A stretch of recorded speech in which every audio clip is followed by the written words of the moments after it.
Morning, church. Good to see you. I want to say a special welcome to those watching us online as well. Also want to say hi to the Connection service. They watch this service later. Really glad to see you today. As Bob said, we've been married a while, but around here, I am also known as the director of women's ministry. Bet you didn't know that. I've tried really hard not to let you see that.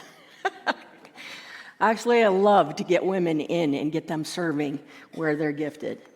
But you're also going to run into me in the belonging class if you take that, or in our re-engage ministry. At home, though, I'm a wife. We've been married going on 40 years this year.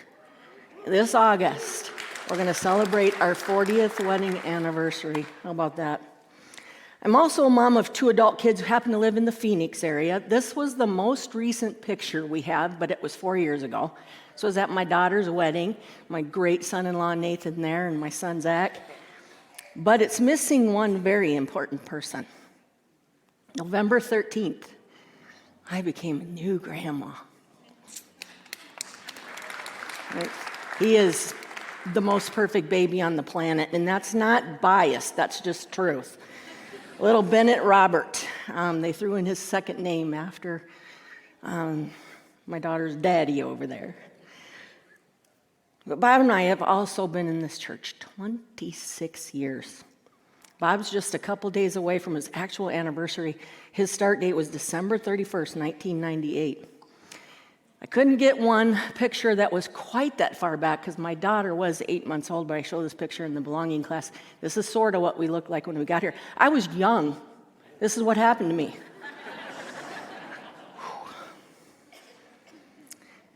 I started volunteering in women's ministry about a year after we first got here, and now I've been on staff a little over 15 years. Wow, that's a lot of numbers thrown at you all at once, isn't it? There are a lot of important milestones in there, too. But here's one more milestone. Here's a fun fact. Guess what today is? Today's my 60th birthday. How about that? Right? Yeah, thank you, clapping that I am still alive. I appreciate that. You know, when you hit a milestone like this, you just naturally do 2 things. You tend to look back and just kind of check where have you been, how you doing. But you also tend to look forward and just be like, okay, I got to set some future goals. Yes, my future is a little shorter than it used to be, but it doesn't mean I'm not setting some goals, right? But 60, wow.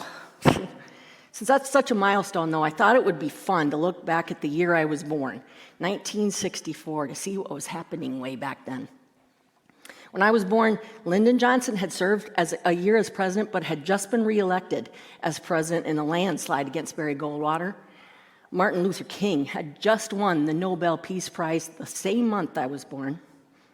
The Beatles were at the top of the charts after first arriving in the U.S. in February of '64, and the hottest new restaurant that you could go to and get a roast beef sandwich was Arby's. You could get a gallon of gas for 30 cents, a loaf of bread for 21 cents, a movie ticket for $1.25, where you could go in and watch the original Mary Poppins or Goldfinger. Some important things were invented, too, in 1964 as well. Since it's my birthday, I decided I wanted to give away some gifts. I wish I had enough for everybody. I'm sorry I don't. And sorry for the purple. No, I'm not sorry for the purple, actually. Just another fun fact about me, I love purple. But the reason I love purple is because it's the color of royalty, and I need to be reminded all the time, I am the daughter of the King of Kings, right? So that's why I wear it all the time, why everything I have almost is purple. But what do I have in here to give away? What was created in 1964 other than me? It's the Sharpie. And it has to be purple. There you go. What did we do without the Sharpie? All of our ink just faded away, right? All right, what else was in here? Guess what else was created in 1964? Pop-Tarts. And I had to get the purple wild berry ones. But hey, you need something else with that. Also created in 1964 was Diet Pepsi. So you got to take this, wash that down. That is the breakfast of champions right there. A miracle we're all still alive, isn't it? All right, one more thing. Another thing, 1964. We just passed Christmas. I am the same age as Rudolph. Got some fun Rudolph glasses there for you. When you watch that show, think of me. But the coolest thing that was created in 1964 was the 1964 Mustang. Isn't that cool? Who wants this? One of you guys want that. There you go. Sorry I couldn't fit the real size in my bag, but I don't have the budget for that either. But the Mustang, do you know you could get that Mustang for $2,300? And if you really wanted to go all out, you could get the convertible for $2,800. It's crazy. I really am that old. But where are you today? Even if you aren't at a personal milestone like I am, the one thing we all have in common right now is that we're all at the milestone of a new year about to start. How you feeling? How you feeling about that year looming out in front of you? Maybe you're excited about some new things on the horizon. Maybe you've got a new job, or you have that new relationship, or a new baby, or new grandbabies on the way. But maybe you walk in here a little broken by life. Maybe your Christmas was not the happiest time of the year. Maybe you're looking at 2025 and you're full of uncertainty. You may even have a little fear. Maybe you're in need of a job, or you need to work on that broken relationship, or you're wondering when, or even if you're ever going to have kids. No matter where you sit today, though, excited about the new year or you're dreading it, there's another thing we all have in common. None of us can be certain about what's going to happen next year.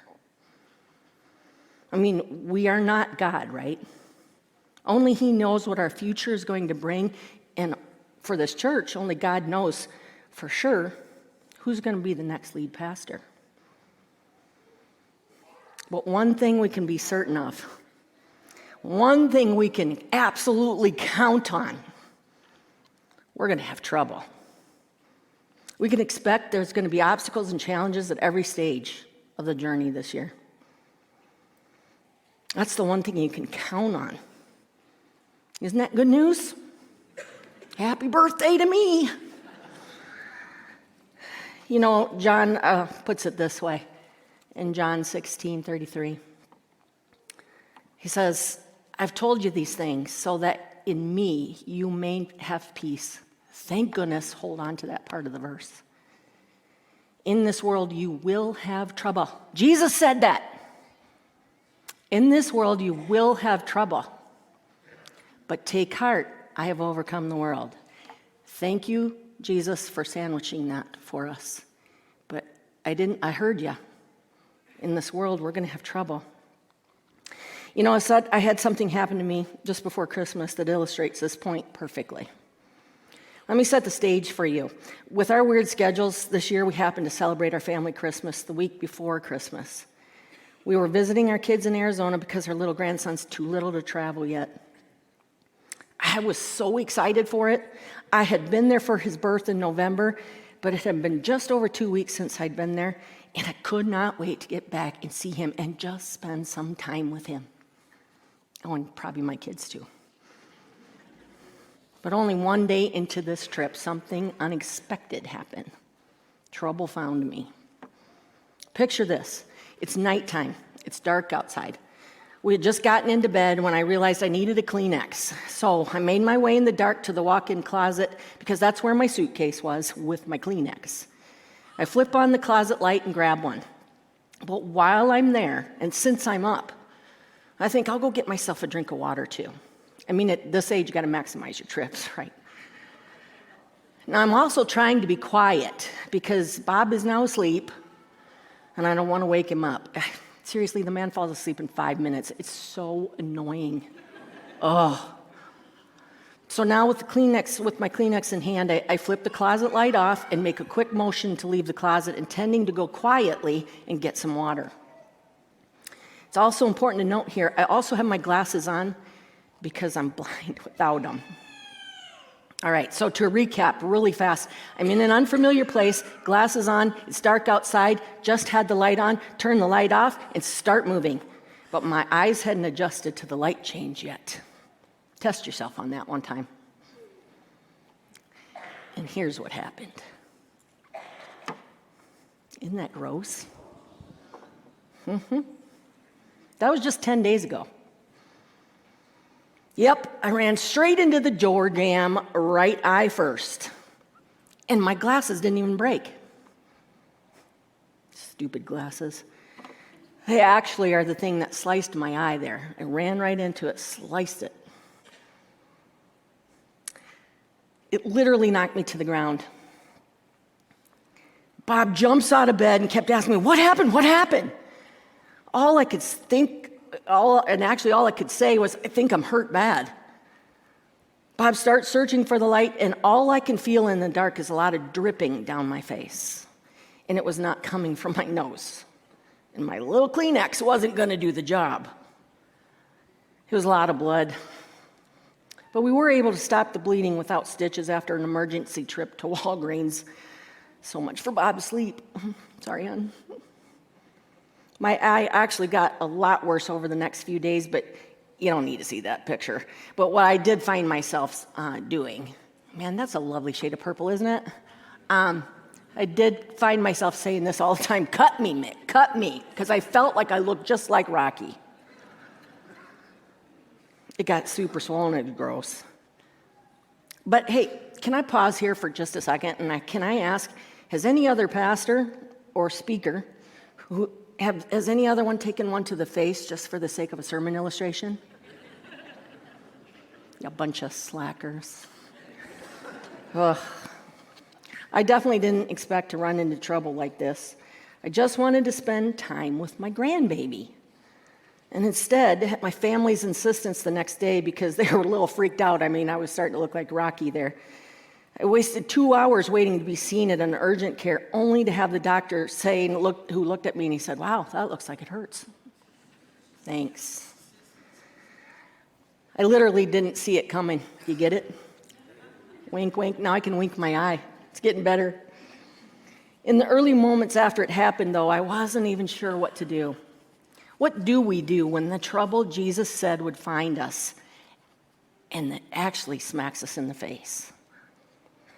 How in the world do we deal with the shock and the uncertainty of our lives on a daily basis? Here's the psalm God took me to right after this happened, and I could only read it with my one eye. It's actually Psalm 46, but before I do that, I do want to ask this question. What do we do? How do we thrive as we move through the uncertainty of the future that's laid out? Here's what you do. The first thing, you expect there will be obstacles and challenges at every stage of the journey. Just expect it. Let's read. Let's start reading Psalm 46.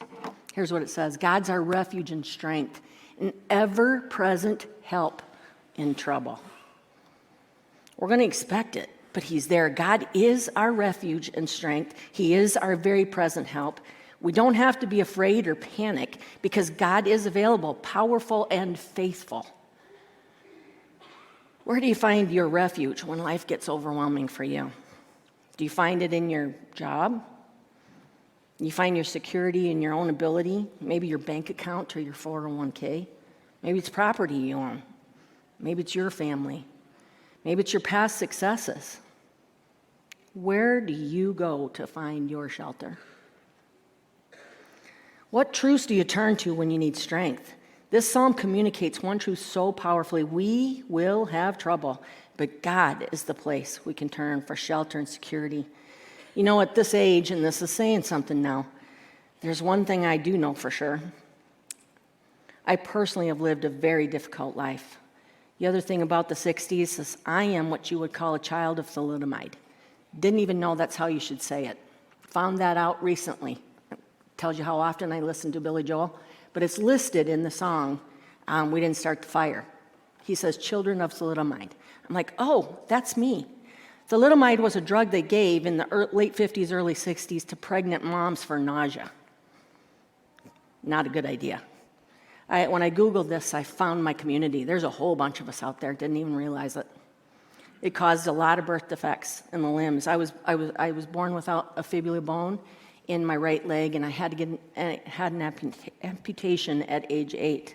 So I now wear prosthesis, have my whole life. But trouble literally seems to find me daily. But here's what I know. If God is my only refuge, my God never, never, never will fail me. That's what I know. He's always with me.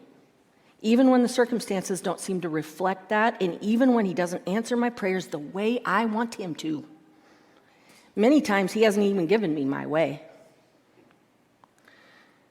But he has never. And at 60 years old, I hope this holds some weight with you. He has never failed me. Not once. Not in the 56 years I have been a Christian. I got saved at age 4.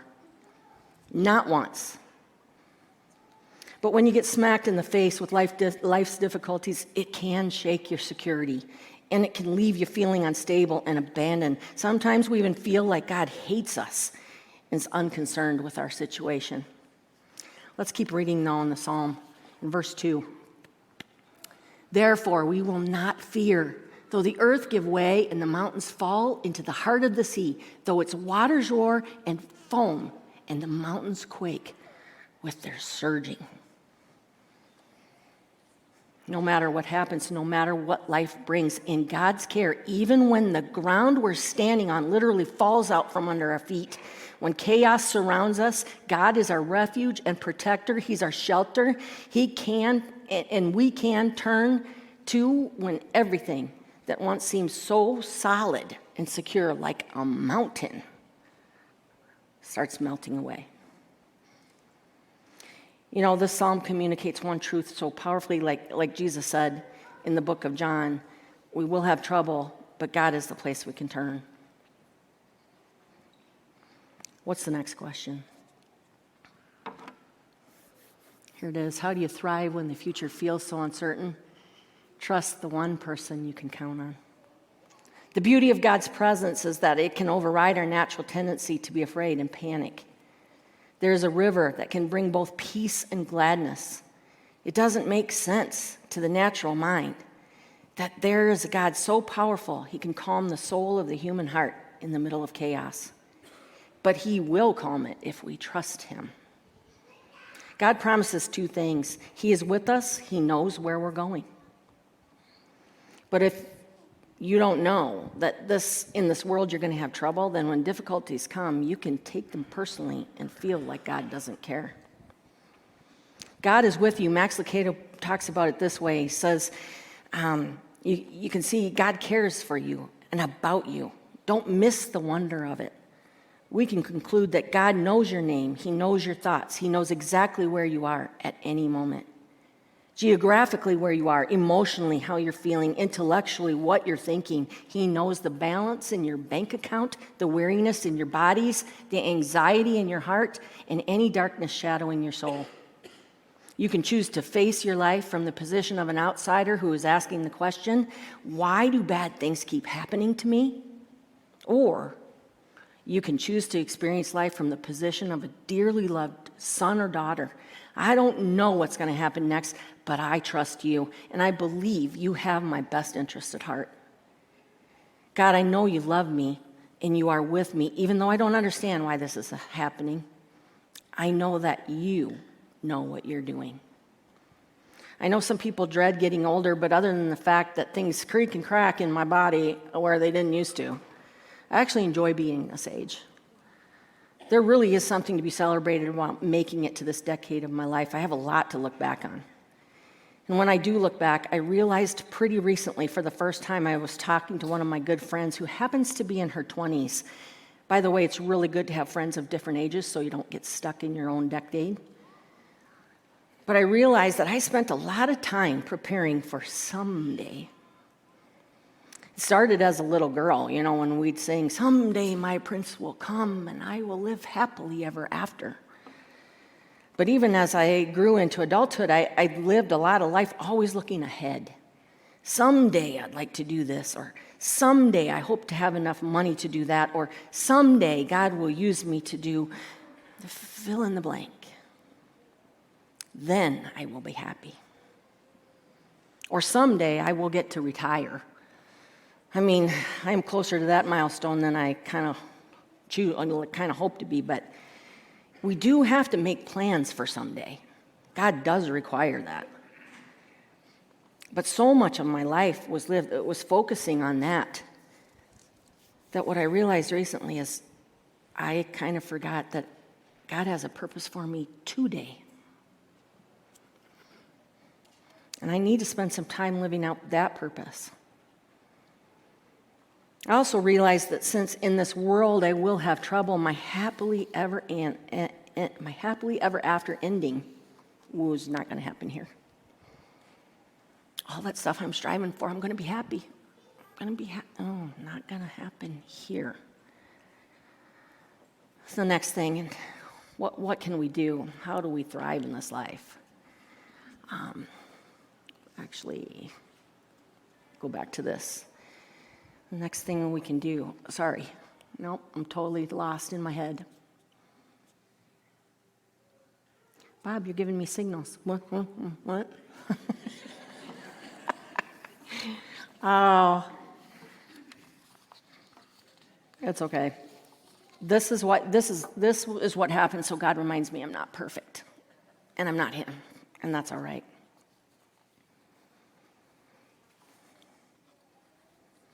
He reminds us that the happily ever after doesn't come until heaven, but He is with us. Let me read these verses, though. This is in verse 4 it says, "There is a river whose streams make glad the city of God, the holy place where the Most High dwells.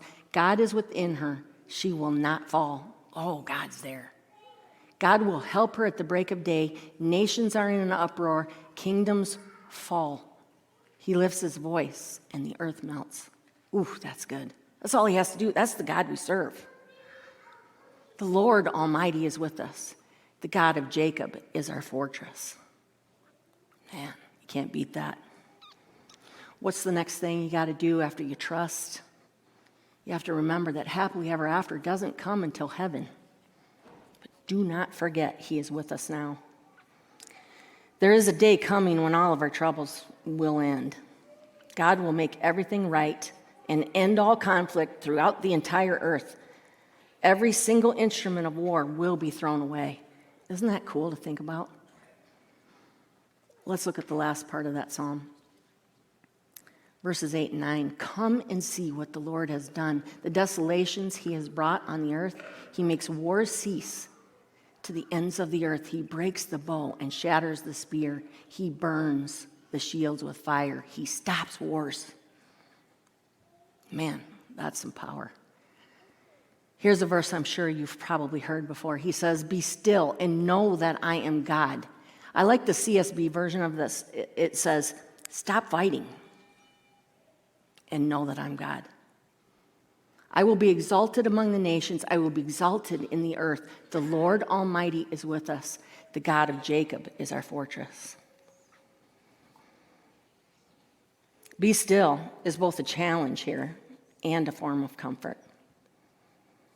Be still and know that I am God. This part's on me. I have to choose to trust God, to be still. I must admit I'm not God before I can release it to Him. I got to get out of the way. We will miss out on this peace, comfort, and help if we insist on trying to be our own Savior, if we continue trying to navigate and solve our problems with our own strength and wisdom. He is available to be our refuge, our strength, and our very present help. How much of our fear and anxiety is rooted not in our circumstances, but in our own self-reliance? That's a hard question.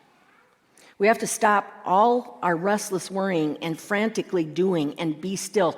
This is actively trust. Stop fighting and actively trust. That's what be still is.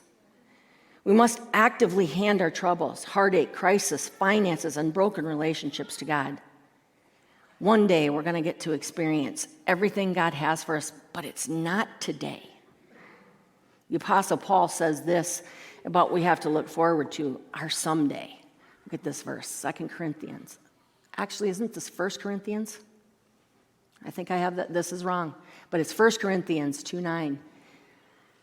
This is what the scriptures mean when they say, no eye has seen, no ear has heard, and no mind has imagined what God has prepared for those who love him. The future that God has for us is so good, our minds are not able to even comprehend it. Our words can't describe it. Our happily ever after is coming, but it won't be during this lifetime. So how do we live out today in this world of trouble? Just a reminder, those we expect that there's going to be obstacles and challenges at every stage of the journey. Trust the one person you can count on. Remember that happily ever after doesn't come until heaven, but he is with us now. You know, we're at a milestone as a church, too. And it's an important one.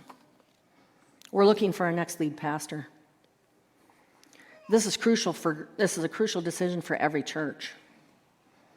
This church started as small groups and meeting in 1975. The few families there that were convinced God was calling them to make a difference in this community and start a church. And by 1976, they first started meeting together in Oakwood Elementary School. In that connection service, I know there's some charter members in there. They were here. Back then, the people listened and obeyed. God was faithful, and the church was blessed. But just 20 years later, in 1997, this church hit another milestone that wasn't so positive. It was 4 mortgage payments behind and facing some tough decisions. They were literally having to make the decisions as to which bills they were going to pay. At that time, God brought in a new lead pastor who helped the people make a shift from focusing on what was happening inside of the church to what's happening outside of the church. Bob and I now get here shortly after that, and we even planted a church. That was one of the first things Bob and I helped do when we got here. The people back then listened and obeyed. God was faithful, and the church was blessed. Just 10 years after that critical point, in 2007, Pastor Dan Johnson was now the lead pastor, and he was leading us to do even more outreach to our community, but the building size at that time really limited us. We had grown so much, we were bursting at the seams. We even had to have special rules on which ministries could have a foyer table because our tiny little foyer couldn't hold both the tables and all the people. So I love the name of this, we ran a Living Beyond Belief building campaign. Isn't that a great name? Living Beyond Belief.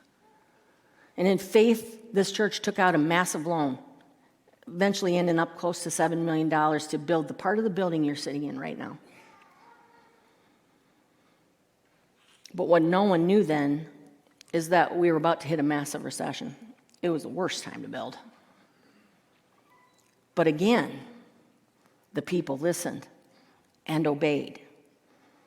Again, God was faithful, and the church was blessed with the generosity and obedience of the people attending at that time. We paid off that entire loan in just 10 years, not 30. That's God. And today, God is definitely at work here, but we really don't know what's going to happen in the future. The world is rapidly changing around us. Everywhere we look, people are divided. The future is uncertain for us. What do we do? Start with those. Expect there's going to be some obstacles. But we got to trust the one person that we know we can. We're not looking for happily ever after here, but we do know God is with us. There's no doubt when we look back, God has done great things in and through this church, but he's not done yet. The best years for this church are still ahead of it. God has been faithful in our past, he is actively moving in our present, and he clearly has a plan for our future. But to hear him, with the craziness that exists all around us and the chaos we may even currently have in our own personal lives, we have to make the choice to be still, not passively still, but actively still. We have to choose to trust God, like the members of this church have done in the past. And now, at this milestone, we're about to head into the 40 days of prayer. Our future is uncertain, But a group of people in this church have already begun praying. They have been praying for our shepherd team, our search team, our staff, our search partner organization, and for you, our congregation. They have been praying that God would prepare our new lead pastor and their family to say yes and to make it clear to all of them that this is the place God's calling them to be. Our values, our vision, and our mission are clear. God has ministry and purpose for this church far into the future unless Jesus comes back.